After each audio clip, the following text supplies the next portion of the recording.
স্বাগতম তোমাদের প্রিয় চ্যানেল অধ্যয়ন শুরু করার আগে বইটি খুলে রাখুন আর আমার সাথে পড়তে থাকুন। আমাদের এই ছোট্ট চ্যানেলটি সাবস্ক্রাইব করতে ভুলবেন না। চলুন শুরু করি। Chapter 2 Changes and Impact Indian Polity Constitutional Development Part 1 1757 to 1858. So far, we have learned how and why the British East India Company came to India, essentially as a trading company. Additionally, we learned that driven by economic motives, how it gradually acquired political power and revenue-yielding territories and became an empire in itself. The British government soon realized that the company could no longer be allowed to remain outside the ambit of the state. Accordingly, the British Parliament subjected the company to control through various constitutional laws and acts. এখনো অবধি আমরা শিখেছি কিভাবে এবং কেন British east India সংস্থা ভারতে এসেছিল, মূলত একটি ট্রেডিং সংস্থা হিসাবে। অধিকন্তু আমরা শিখেছি যে অর্থনৈতিক উদ্দেশ্যগুলি দ্বারা চালিত, কিভাবে এটি ধীরে ধীরে রাজনৈতিক শক্তি এবং রাজস্ব ফলনশীল অঞ্চলগুলি অর্জন করেছিল এবং নিজের মধ্যে একটি সাম্রাজ্যে পরিণত হয়েছিল। ব্রিটিশ সরকার শীঘ্রই বুঝতে পেরেছিল যে সংস্থাটিকে আর রাজ্যের আওতাটির বাইরে থাকতে দেওয়া যাবে না। তদনুসারে ব্রিটিশ সংসদ বিভিন্ন সাংবিধানিক আইন ও আইনগুলির মাধ্যমে নিয়ন্ত্রণের জন্য সংস্থাটিকে আটক করে। Regulating ACT 1773. Factors leading to the Act. Administrative chaos in Bengal. After the East India Company came to power in Bengal, the company showed unwillingness to recognize itself as the new ruler, hence refusing to take up any responsibility towards the subject population. How could the company take responsibility for the welfare of a people when its main interest lay in looting and plundering them? It was with this interest in mind that Clive established a dual government, 1765 to 72, in theory, with the company as Diwan and the Nawab as Nazim. The deputy Subadar, appointed by the company, was to function in the interest of the company, while maintaining a fiction of Mughal sovereignty.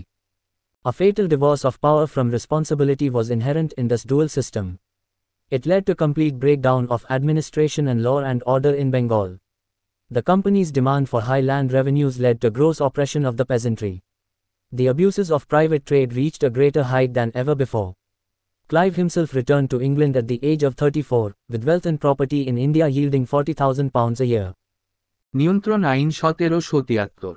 আইনের দিকে পরিচালিত উপাদানগুলি। East India সংস্থা বাংলায় ক্ষমতায় আসার পরে বাংলায় প্রশাসনিক বিশৃঙ্খলা, সংস্থাটি নিজেকে নতুন শাসক হিসাবে স্বীকৃতি দিতে অনিচ্ছুক দেখিয়েছিল, তাই বিষয়ে জনগোষ্ঠীর প্রতি কোনো দায়বদ্ধতা গ্রহণ করতে অস্বীকার করেছে। যখন তার প্রধান আগ্রহ তাদের লুটপাট ও লুণ্ঠনের লুটপাট করার ক্ষেত্রে সংস্থাটি কল্যাণের দায় নিতে পারে। এই আগ্রহের সাথে মনে এই যে ক্লাইভ একটি দ্বৈত সরকারকে 1765 থেকে 72 প্রতিষ্ঠা করেছিল, তাত্ত্বিকভাবে দিওয়ান এবং নবাবকে নাজিম হিসাবে সংস্থা দিয়ে সুবাহদার সংস্থা কর্তৃক নিযুক্ত মোগল সার্বভৌমত্বের একটি কল্পকাহিনী বজায় রেখে সংস্থার স্বার্থে কাজ করা ছিল। দায়িত্ব থেকে ক্ষমতার একটি মারাত্মক বিবাহবিচ্ছেদ এই দ্বৈত ব্যবস্থায় অন্তর্নিহিত ছিল। এটি বাংলায় প্রশাসন এবং আইন শৃঙ্খলা সম্পূর্ণ বিচ্ছেদ ঘটায়। উৎস জমি রাজস্বের জন্য সংস্থার দাবিতে কৃষকদের উপর গুরুতর নিপীড়ন ঘটায়। বেসরকারি বাণিজ্যের অপব্যবহারগুলি আগের চেয়ে বৃহত্তর উচ্চতায় পৌঁছেছিল। ক্লাইভ নিজেই 34 বছর বয়সে ইংল্যান্ডে ফিরে এসেছিলেন। ভারতে সম্পদ এবং সম্পত্তি এক বছরে 40,000 পাউন্ড উৎপাদন করে। Even in England, what attracted the chief attention was the wealth the company was expected to derive from the revenues of Bengal. Some in the government suggested even then that the crown should take over the company. However, with King George III as its patron and powerful friends in the parliament, the company fought back.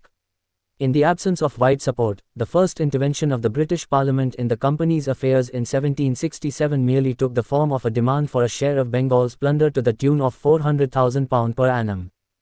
এমনকি ইংল্যান্ডেও প্রধান দৃষ্টি আকর্ষণ করার বিষয়টি কি ছিল তা হল সংস্থাটি বাংলার রাজস্ব থেকে প্রাপ্ত সম্পদ বলে আশা করা হয়েছিল। সরকারের কেউ কেউ তারপরেও পরামর্শ দিয়েছিল যে মুকুটটি কোম্পানির দায়িত্ব গ্রহণ করা উচিত। যাই হোক, রাজা তৃতীয় জর্জের সংসদে এর পৃষ্ঠপোষক এবং শক্তিশালী বন্ধু হিসাবে সংস্থাটি লড়াই করেছিল। বিস্তৃত সহায়তার অনুপস্থিতিতে ১৬,৭৬,৭৬৭ সালে কোম্পানির বিষয়গুলিতে ব্রিটিশ সংসদের প্রথম হস্তক্ষেপ কেবল প্রতি বছর ৪০০,০০০ পাউন্ডের বাংলার লুণ্ঠনের অংশের দাবিতে রূপ নিয়েছিল।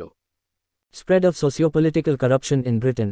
The company's employees began using their newly amassed wealth to spread social and political corruption in Britain. The company even bought seats in the House of Commons for its agents.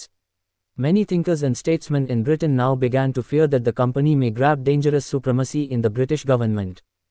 ব্রিটেনে রাজনৈতিক দুর্নীতির বিস্তার।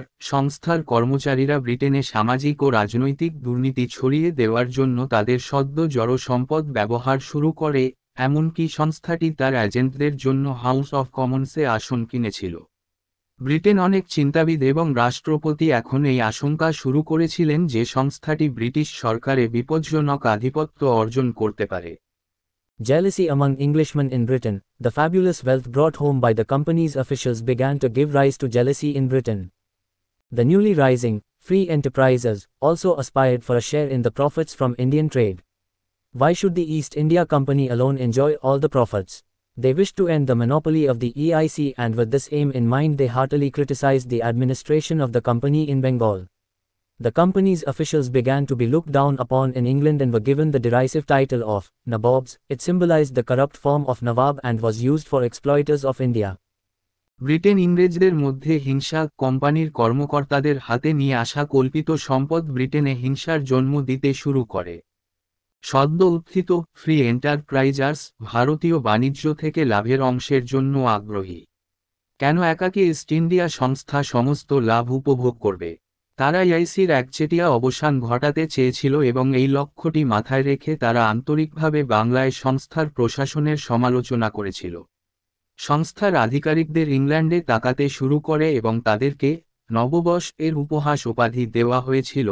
এটি নবাবের দুর্নীতিবাজ রূপের প্রতীক এবং এটি ভারতের শোষণকারীদের জন্য ব্যবহৃত হয়েছিল। Financial crisis in East India Company. By 1770, the continuous wars and expansionist policy of the company had pushed it on the brinks of bankruptcy. By now the company was in debt to the tune of £6 million and it felt incapable of paying even the salaries of its employees. What an irony it was! Even as the company's servants amassed huge wealth, the company itself faced bankruptcy. Subsequently, in 1772 the company approached Lord North and requested him for a loan. Lord North, too, grasped this opportunity and moved the British Parliament for appointment of a select committee to look into the affairs of the company and submit a report. East India কোম্পানির আর্থিক সংকট। ১৭৭০ সালের মধ্যে কোম্পানির অবিচ্ছিন্ন যুদ্ধ এবং সম্প্রসারণবাদী নীতি এটিকে দেউলিয়ার প্রান্তে ঠেলে দিয়েছে। এতক্ষণে সংস্থাটি মিলিয়ন মিলিয়ন পাউন্ডের সাথে ডিবিটি নিয়েছিল এবং এটি তার কর্মীদের বেতনও প্রদান করতে অক্ষম বলে মনে হয়েছিল। এটা কি বিড়ম্বনা ছিল! এমনকি সংস্থার চাকররা বিশাল সম্পদ সংগ্রহ করার পরেও সংস্থাটি নিজেই দেউলিয়ার মুখোমুখি হয়েছিল। পরবর্তীকালে ১৭৭২ সালে সংস্থাটি লর্ড নর্থের কাছে এসে তাকে লোয়ানের জন্য অনুরোধ করেছিল। লর্ড নর্থও এই সুযোগটি উপলব্ধি করেছিলেন এবং ব্রিটিশ সংসদকে সংস্থার বিষয়গুলি খতিয়ে দেখার জন্য এবং একটি প্রতিবেদন জমা দেওয়ার জন্য একটি নির্বাচিত কমিটি নিয়োগের জন্য সরিয়ে নিয়েছিলেন। Based on the committee's report, Lord North, Prime Minister of Great Britain from 1770 to 1782, presented his famous bill on the 18th of May 1773, which later came to be known as the Regulating Act. Naturally, the bill was not passed unopposed and faced fierce opposition from the company and its supporters.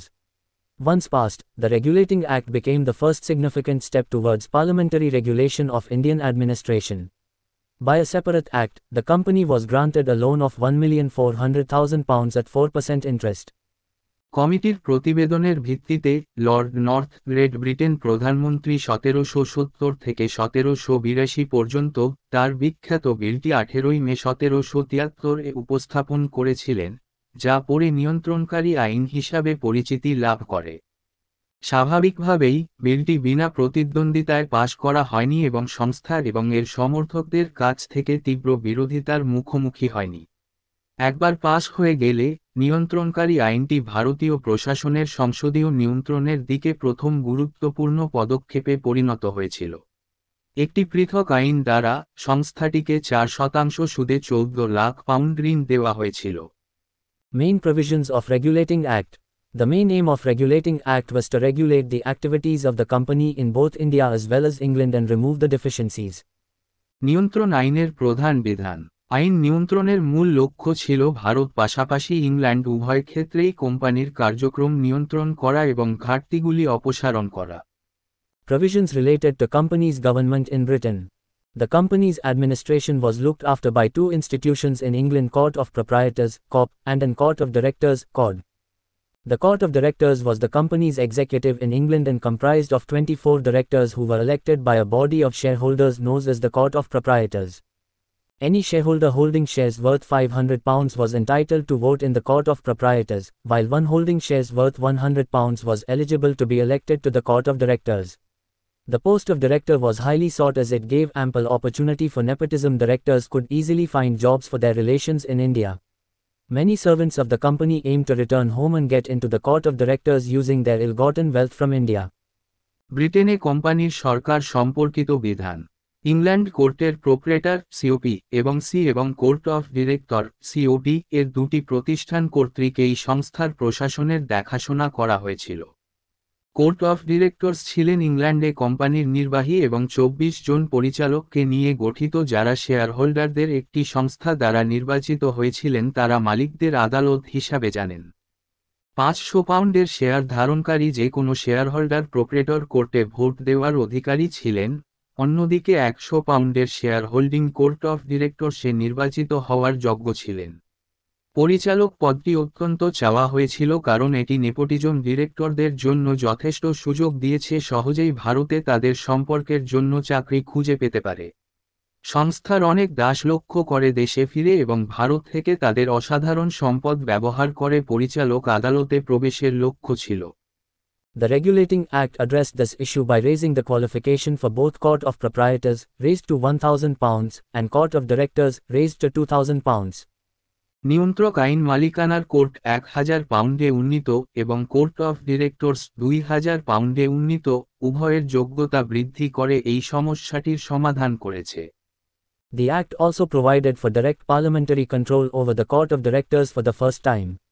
Under the Act, the directors were required to lay before the Treasury all correspondence from India dealing with the revenues and before a Secretary of State everything dealing with civil and military administration. আইনটি প্রথমবারের মতো আদালতের পরিচালনার উপর সরাসরি সংসদীয় নিয়ন্ত্রণের ব্যবস্থাও করেছিল। আইনের অধীনে পরিচালকদের রাজস্ব নিয়ে ভারত থেকে সমস্ত চিঠিপত্র ট্রেজারির সামনে এবং বেসামরিক ও সামরিক প্রশাসনের সাথে সম্পর্কিত সমস্ত কিছু রাষ্ট্রের সচিবের সামনে রাখতে হবে। Provisions related to companies' government in India. The most serious concern in Bengal administration was the company's inability to check corruption by its servants.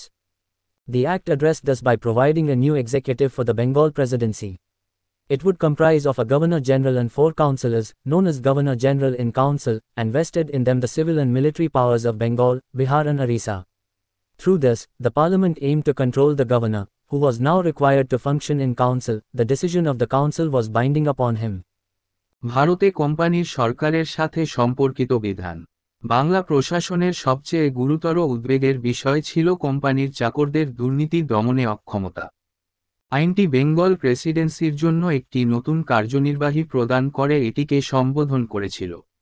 এটি একজন গভর্নর জেনারেল এবং 4 জন councillor, governor general in council নামে পরিচিত, নিয়ে গঠিত এবং তাদের উপর বাংলা, বিহার এবং উড়িষ্যার বেসামরিক ও সামরিক ক্ষমতা ন্যস্ত করা হবে। এর মাধ্যমে সংসদের লক্ষ্য গভর্নরকে নিয়ন্ত্রণ করা, যাকে এখন কাউন্সিলে কাজ করার প্রয়োজন ছিল। কাউন্সিলের সিদ্ধান্ত তার উপর বাধ্যতামূলক ছিল। The council comprised of men specially sent from England and who were not servants of the company. The council was to take all decisions by majority, though the Governor-General had the casting vote in case of equality of votes. The council was given a term of 5 years, 3 members formed a quorum. কাউন্সিলে বিশেষভাবে England থেকে প্রেরিত পুরুষদের নিয়ে গঠিত এবং যারা কোম্পানির চাকর ছিল না। কাউন্সিলকে সংখ্যাগরিষ্ঠতার দ্বারা সমস্ত সিদ্ধান্ত নিতে হতো, যদিও ভোটের সমতার ক্ষেত্রে গভর্নর জেনারেলের কাস্টিং ভোট ছিল। কাউন্সিলের মেয়াদ ছিল 5 বছর। 3 জন সদস্য কোরাম গঠন করেন। The first Governor-General, Warren Hastings, and councillors, Philip Francis, Clavering, Monson and Bawell, were named in the Act. Of them, only Barwell was a supporter of Hastings. Francis was a staunch opponent. প্রথম governor general Warren Hastings এবং কাউন্সিলরদের Philip Francis, ক্লেভারিং, monsoon এবং Barwell এই আইনে নাম দেওয়া হয়েছিল। তাদের মধ্যে শুধুমাত্র বারওয়েল ছিলেন হেস্টিংসের সমর্থক, ফ্রান্সিস ছিলেন কট্টর প্রতিপক্ষ। The company's servants also indulged in corruption because of their low salaries. The act provided for payment of liberal salaries and prohibited immoral activities such as private trade, receiving or giving bribes, money lending, etc. কম বেতনের কারণে কোম্পানির কর্মচারীরাও দুর্নীতিতে লিপ্ত হয়। আইনটি উদার বেতন প্রদানের বিধান করেছে এবং অনৈতিক কার্যকলাপ যেমন ব্যক্তিগত বাণিজ্য, ঘুষ গ্রহণ বা প্রদান, অর্থ ঋণ ইত্যাদি নিষিদ্ধ করেছে। Another deficiency in Indian administration was that the Bengal, Madras and Bombay presidencies were separate and independent of each other. Each presidency had direct relations with the Court of Directors in England. There was no supreme authority in India that could bring about synergy among them. Regulating Act tried to do away with this deficiency and tried to establish an empowered central authority. ভারতীয় প্রশাসনের আরেকটি ঘাটতি ছিল যে বেঙ্গল, মাদ্রাজ এবং বম্বে প্রেসিডেন্সিগুলি একে অপরের থেকে আলাদা এবং স্বাধীন ছিল। প্রতিটি প্রেসিডেন্সির সাথে ইংল্যান্ডের কোর্ট অফ ডিরেক্টরসের সাথে সরাসরি সম্পর্ক ছিল। ভারতে এমন কোন সর্বোচ্চ কর্তৃপক্ষ ছিল না যা তাদের মধ্যে সমন্বয় ঘটাতে পারে। নিয়ন্ত্রক আইন এই ঘাটতি দূর করার চেষ্টা করেছে এবং একটি ক্ষমতাপ্রাপ্ত কেন্দ্রীয় কর্তৃপক্ষ প্রতিষ্ঠার চেষ্টা করেছে।